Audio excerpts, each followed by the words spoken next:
চাওক ভাৰতৰ প্ৰধানমন্ত্ৰীজনৰ এটা সপোনৰ প্ৰকল্প জল জীৱন মিছন। শ্লোগান আছিল ঘৰে ঘৰে নল, ঘৰে ঘৰে জল। প্ৰকৃততে কি হৈছে? যি সময়ত চৰকাৰখনে বাৰম্বাৰ এইসমূহ উন্নয়নৰ কথা কয়, প্ৰতি ঘৰ মানুহক বিশুদ্ধ খোৱা পানী দিয়াৰ কথা কয়, সেই সময়ত প্ৰকৃততে কি হৈছে? এনে এটা স্থানত এই মুহূৰ্তত উপস্থিত আছো, যিডোখৰ স্থানত প্ৰধানমন্ত্ৰীজনৰ এই সপোনৰ প্ৰকল্পই আজি তাৰিখত পয়া লাগিছে। আৰু সেই স্থানত আমি এই মুহূৰ্তত আহিছো আৰু ভিডিঅ'ত কিছু দৃশ্য দেখুৱাম, আমাৰ ফটো সাংবাদিকক দেখুৱাবলৈ অনুৰোধ জনাইছো। এইটো স্থান হৈছে মৰিয়নি বিধানসভা সমষ্টিৰ নামচিচু গাঁৱত, নামচিচু অঞ্চলত। আৰু এই যিবোৰ অঞ্চল, এই অঞ্চলসমূহত আচলতে ঘৰে ঘৰে নল, ঘৰে ঘৰে জল এই শ্লোগানৰ অধীনৰ যিসমূহ আচলতে জল জীৱন মিছনৰ আচলতে পাইপ পোতা হৈছিল, আজিৰ পৰা প্ৰায় ২-৩ বছৰ পাছত পূৰ্বে পোতা হৈছিল। কিন্তু আজি তাৰিখতো কিন্তু এইবোৰ অঞ্চলত এটুপি বিশুদ্ধ খোৱা পানী নেপালে, এটুপি পানী কিন্তু এই নলত নাহিলে। এতিয়া এনেধৰণে আচলতে এইসমূহ পৰি থাকিব লগা হৈছে বা নল পৰি থাকিব লগা। ইয়াৰ পাছৰ ছবি আমি দেখাইছো। এই যি ছবি, এই ছবি দেখুৱালে আপোনালোক সঁচাকৈয়ে এক ভয়ংকৰ ছবি এই মুহূৰ্তত দেখাইছো। এটা কুঁৱা, যিটো কুঁৱাৰ কাৰণে পুৱতি নিশাৰ পৰা আচলতে মানুহে শাৰী পাতিব লগা হয়, লাইন আচলতে শাৰী পাতিব লগা হয়। উদ্দেশ্য এটাই যে এটুপি খোৱা পানী লাগে। আৰু এই যিটো কুঁৱা, এই কুঁৱাটোৱে আচলতে এই বৃহত্তৰ যিটো অঞ্চল নামচিচু বঙালী গাঁৱৰ, এই বৃহত্তৰ অঞ্চলটো ৰাইজৰ একমাত্ৰ সম্বল। আৰু এইটো যদি নহয়, এইটো নহলে এইসকল লোকে আচলতে পানীৰ পিয়াহত আচলতে মৰিব লাগিব। এই যিটো ছবি, এই ছবি আচলতে বাস্তৱ ছবি। আৰু এই কথাখিনি আমি কম, আৰু এই যি ছবি, এই ছবি আচলতে কৈ যাব প্ৰকৃততে উন্নয়ন কেনেধৰণে হৈছে। মই একাংশ লোক আছে, মই তেখেতসকলৰ পৰা জানিব বিচাৰিম। মই আপোনাৰ ওচৰলৈকে আহিছো, কেনেকুৱা ধৰণৰ? মই এই যিটো ছবি দেখিলো, এনেধৰণে কুঁৱাৰ পৰা পানী নিয়া ছবি আজি তাৰিখত খুব কম। কি হৈছে ঘটনাটো? আপোনালোকে পাইপ ঘৰে ঘৰে নল, ঘৰে ঘৰে জল, এই যি কথা, পাইপৰ পানী আপোনালোকে পোৱা নাই নেকি? না, পানীটো আমি আজিলৈকে পোৱা নাই। এই যি যি ব্যৱস্থা, আজি জলসিঞ্চন পদ্ধতিৰ যি ব্যৱস্থা কৰি আছে তেওঁবিলাকে, আমি শুনি আছো মাত্ৰ কোটি কোটি টকাৰ আঁচনি তেওঁবিলাকে আনিছে। আৰু এই বোলে ইমান কোটি টকাৰ হেৰি হ'ল, ইয়াত পাইপ বহালে, পাইপ বহে, তাৰ ওপৰত আপোনাৰ লাইন পোষ্ট পুতিবৰ কাৰণে পাইপো ফালিলে। আমাৰ প্ৰত্যেক ঘৰৰ প্ৰত্যেকজনৰ পৰা তেওঁবিলাকে 50 টকা পইচাও কালেক্ট কৰিছে। আৰু আজিলৈকে আমি তেনেকে শুদ্ধ পানী আমি এগিলাচ পোৱা নাই।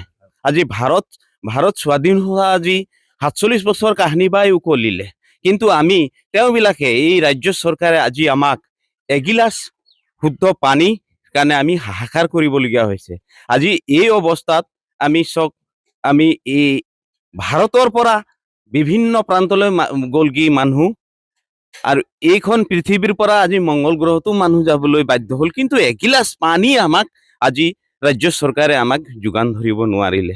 আমি বহুত দুৰ্ভাগ্য।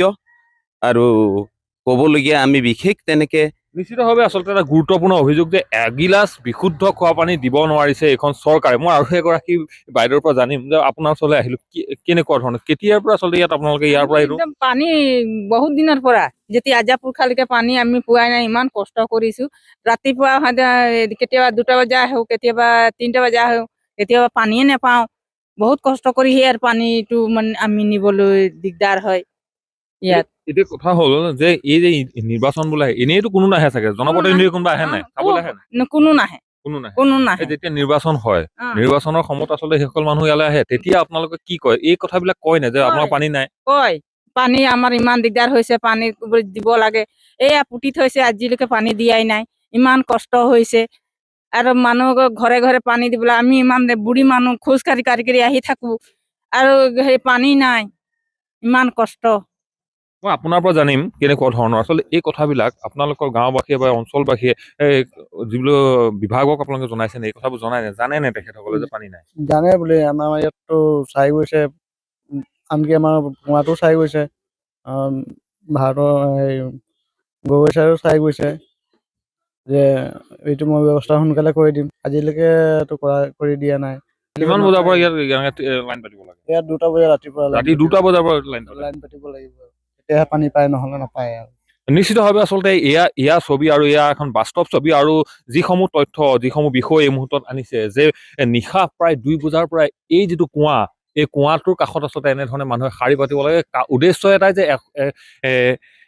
অকণমান বিশুদ্ধ খোৱা পানী লাগে, অকণমান খোৱা পানী লাগে। আৰু এই ছবিয়ে আচলতে চৰকাৰখনক আচলতে যে কেনেকুৱা ধৰণৰ এটা অৱস্থাত চৰকাৰখন চলিছে, কেনেধৰণে জনসাধাৰণক আচলতে পৰিচালনা কৰিছে, তাৰহে এখন ছবি এই মুহূৰ্তত দেখাইছোঁ এই স্থানৰ পৰা। আৰু এটা কথা ক'ব লাগিব যে যি সময়ত প্ৰধানমন্ত্ৰীজনে কৈ আছে যে ঘৰে ঘৰে নল, ঘৰে ঘৰে জল, যিসমূহ বিশুদ্ধ খোৱা পানীৰ কথা কৈ আছে, কেওফালে ব্যাগুম ব্যাগুম হোৰ্ডিং লগাইছে, যে সেই হোৰ্ডিঙত থকা শ্লোগানবিলাক যে প্ৰকৃততে ফুটুকাৰ ফেন, তাৰ এখন বাস্তৱ ছবি এই মৰিয়নি বিধানসভা সমষ্টিৰ নামচিচু যে বঙালীগাঁও অঞ্চললৈ আহিলে আচলতে তাৰ প্ৰমাণ পাব।